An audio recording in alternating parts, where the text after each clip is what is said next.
were still alive. When I heard the news, my first reaction was, oh no, this is not going to end well. And I really tried to put it out of my mind. 17 days later, the world received the amazing news that all 33 miners were alive. And my first thought was, wow, we can get these guys out. We can get these guys out. That's all I wanted to believe. Then we learned that they were buried a half mile beneath the hardest rock in the world, and that this kind of rescue had never been attempted. And my thought was, we can do this. We can get them out if we really want to. Evidently, this was the prevailing thought of many, because within a matter of days, the smartest people in the world were working on this. Resources were pouring in. New technologies were being considered. And the world was engaged.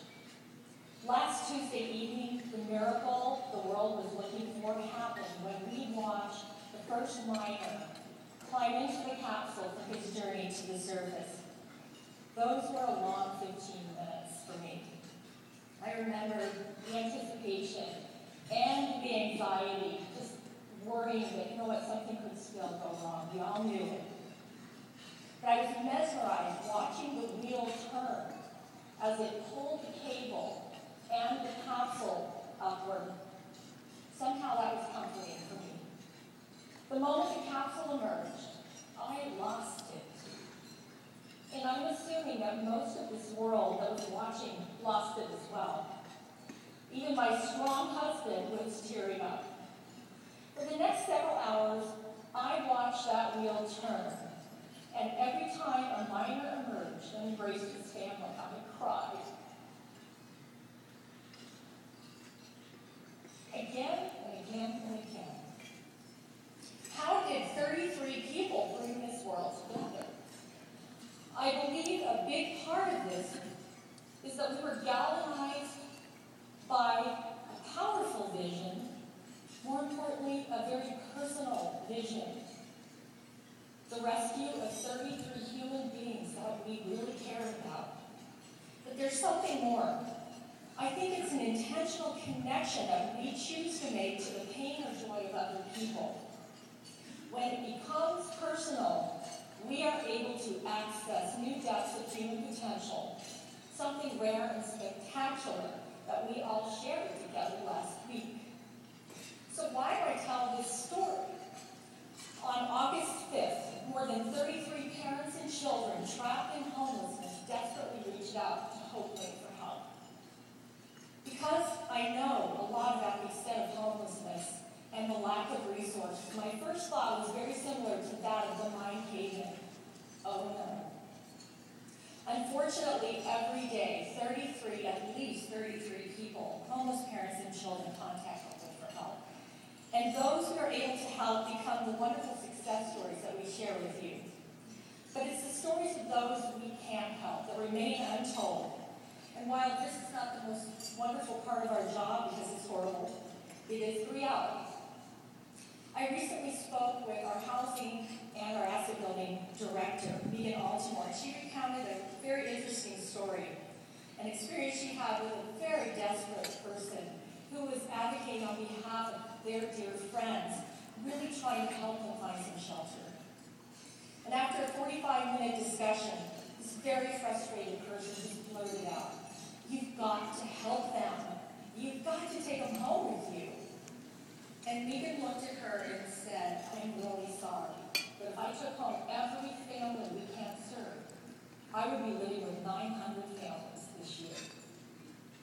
I also talked with two of our housing case managers who work with families in our housing and who are the ones who respond to the dozens of calls that come in every week.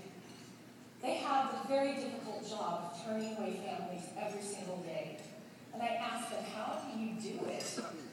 And their response was not surprising. They said it's very difficult because all that's lacking is the actual housing itself. For those who can't serve, they do everything they can to reassure them and to re-engage them and to keep them in the fight. But they keep their focus on the families they are able to serve. And they said it's their stories that keep us going. Now back to the mines. And the homelessness in our community is that it's not a one-time cave-in with a single and bold solution. As complex as the rescue was in Chile, it pales in comparison to the complexity of homelessness here. The similarities are similar in that we do have a powerful and bold vision to end homelessness, and we're on our way. And we have new emerging visions to end hunger. And our community is becoming far more aware and interested in facing the reality of these serious issues. Also, like the mine rescue, we are creating the equivalent of the T-130 drill to help more families in the deep holes of homelessness. But what we don't have enough of are the rescue capsules that will ultimately lift the families from despair, allowing them to rebuild their lives. Our work today in this room is very serious. We have got to find the resources to, number one, prevent the family homelessness that is happening every day. We have to find ways to keep them in their homes, and we do it. We just can't help enough.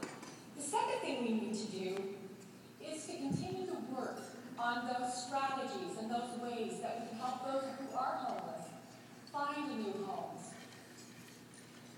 So how do we galvanize this community?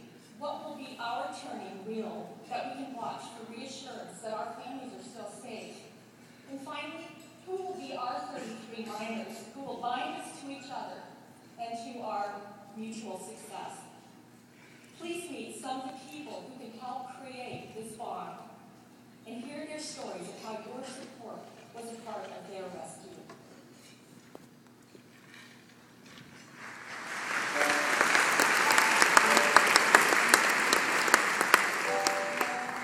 We have a war that broke out, and in southern Sudan, our villages were burned. We fled to the borders where UN would come, and then we were given some